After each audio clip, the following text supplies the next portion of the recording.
Hey yo, welcome back to my reviews, to my page where I talk nonsense and give you my opinion, or sometimes it sucks. Today I want to talk about Studio 666, movie made by the Foo Fighters. I wanted to watch this movie for obvious reasons, because it's the Foo Fighters, one of my favorite bands. But in light of obviously Taylor Hawkins passing away, I didn't want to wait. I just wanted to watch this and kind of just do a little bit, kind of a tribute to him. The sad news of his passing over the weekend. So yeah, real quick here, I'll talk about the movie, and then a little bit at the end here, I'll kind of talk about a little bit about Taylor and the Foo Fighters as a whole, really. But yeah, first off, the movie.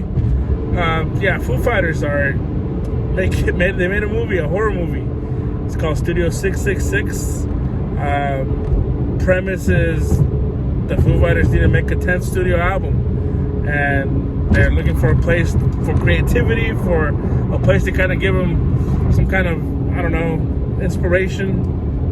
And their manager, whoever, gives them the idea of recording in this house, and it turns out the house is, filled with some evil demonic spirit that takes over Dave Grohl, and Dave Grohl becomes obsessed with finishing this song, or writing this song, and pretty much horror ensues. It's a horror movie with the Foo Fighters. None of these guys are actors, by the way. So I went in this just to have fun, really. And that's kind of what this movie really is. It's just, you kind of have to shut your brain off and just enjoy the ride. If you're a horror fan, if you're a fan of even some of the campy, old school horror fan, if you're a fan of that and you just want to see some violent, gore, horror stuff, this is a fun movie, man. It really is. The Foo Fighters are just likable people. They're likable guys. Specifically, obviously, Dave Grohl and Taylor Hawkins. Dave Grohl is the front guy here, the centerpiece of this all, just as he is in the band. And you can see it. You can see he's kind of the one with the more experience acting. Obviously, with his, with the past work he's done, Tenacious D and all that. So obviously, Dave Grohl he seemed comfortable with this. Some of the other guys, you can tell that this was their first time kind of, acting here a little bit. But hey, that's not what you're here for. That's not what you're gonna watch this movie to see. Top tier acting and these emotional or crazy scenes where these actors really go over the top or anything. No, this is a fun horror film, and I had a lot of fun with this, man. I really did. I thought it was the effects were really cool. Watching interviews, actually, it was funny because they just wanted to do. They were just gonna film something small, like a very independently type stuff, like a horror little video or something. I don't know, but then obviously, when the idea came out and people actually were hearing the idea, it seems like studios kind of got involved. And so, when you hear Dave Grohl and the Foo Fighters want to make a horror movie, it's just, you throw your money at it, really. You're going to throw your money at it. And it's cool because you haven't seen this in a very long time. Not since this, the movies in the 70s and 80s, rock movies, movies that have, bands in it. And you haven't really seen that in a while. And it was cool to see to see this again, in a sense, back in film. So yeah, I thought that was really cool. I thought, I don't know what else really to say. It's gory. It's some good effects, some good practical effects, actually. You can tell they really, they spent their time caring for that part. And honestly, I really think they respected the horror genre, as far as the Foo Fighters within who they are. Is it scary? No, it's not. It's not a scary film, because for the most part, it is a funny film. I laughed a lot in this movie. I thought a lot of this was hilarious. Just kind of the back and forth between the band. I thought it was really, really interesting. Whitney Cummings is in this as well. She plays the neighbor. She's okay, I guess. I've never really been the biggest fan of hers as a comedian or whatever. But yeah, no, this is fine. This is really fine. I don't know if I don't want to rate it really, honestly. To be honest, you're gonna watch it if you're a horror fan. If you're a horror fan and you're a fan, you don't necessarily have to be a fan of the Foo Fighters. I mean, there is a lot of music playing in here. There are moments, scenes, and stuff like that where they're playing a song, you know. And there's a lot of self-referential things with them in the film, little jokes and jabs at each other that they do. So I mean, yeah, if you like the Foo Fighters, you'll enjoy this. If you like horror, campy, self-aware, just stupid horror fun, you'll enjoy this, man. I really do. It does take a minute to get going. That I would say that gripe. I will say this. For a movie that, you know, I kind of just want to go in and just kind of have fun with, the setup took a little longer than what I feel like I wanted.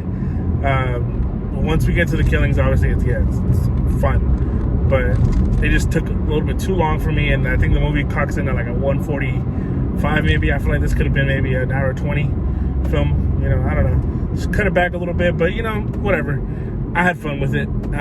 But yeah, I mean, it was just fun Foo Fighters, fun horror film.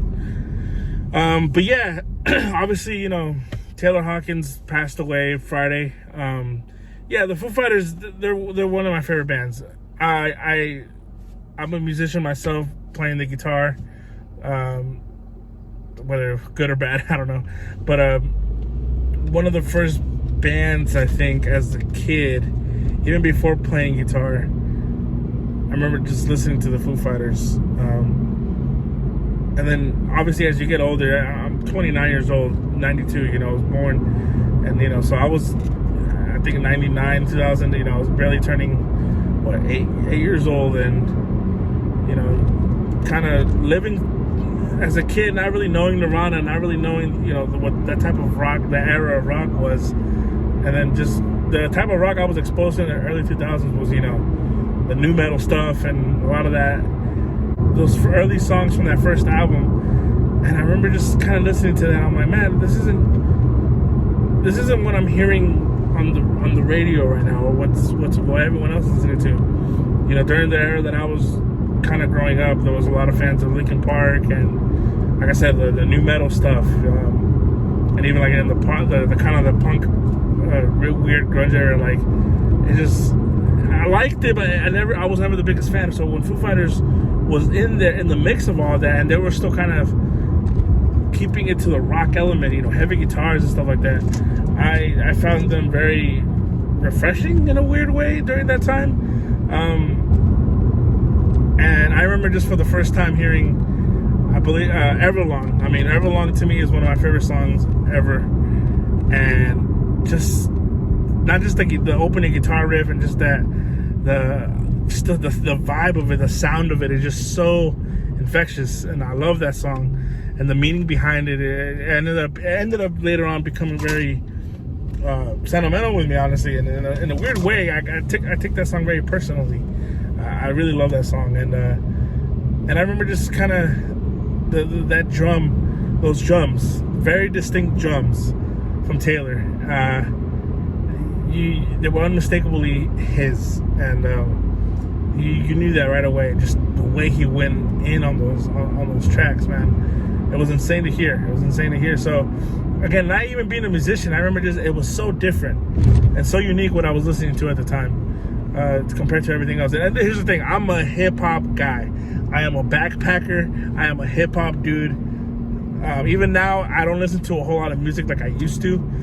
I would still, on a good day, when I'm happy, give me a good hip hop album. But Foo Fighters always brings me back to the rock, to the rock element. And yeah, man, I really feel like this sucked. It really did. It really did. Hearing the news of Taylor, especially after watching the Back and Forth documentary. If you haven't checked that out, the Back and Forth documentary by the Foo Fighters, it was around the time that they were making they had released Wasting Light album, which is a great album. One of the, I think to me, they're out of the latest the second half of their career, I think I want to say it. That's to me, that's my favorite album by them. Because honestly, I feel like, you know, and it could be just them getting older, whatever. The music, it just sounds different nowadays. It's not my favorite Foo Fighters stuff. Wasting Light was an amazing album, and that documentary that they released with the album, and they even showed, you know, them recording it in the garage, in Dave Grohl's garage, showing all that, seeing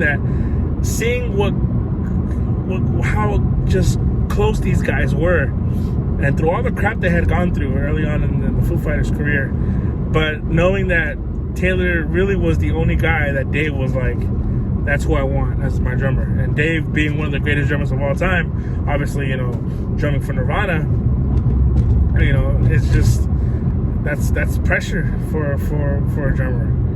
And when Taylor came in and just really, honestly, just, you wouldn't even have known that this guy, you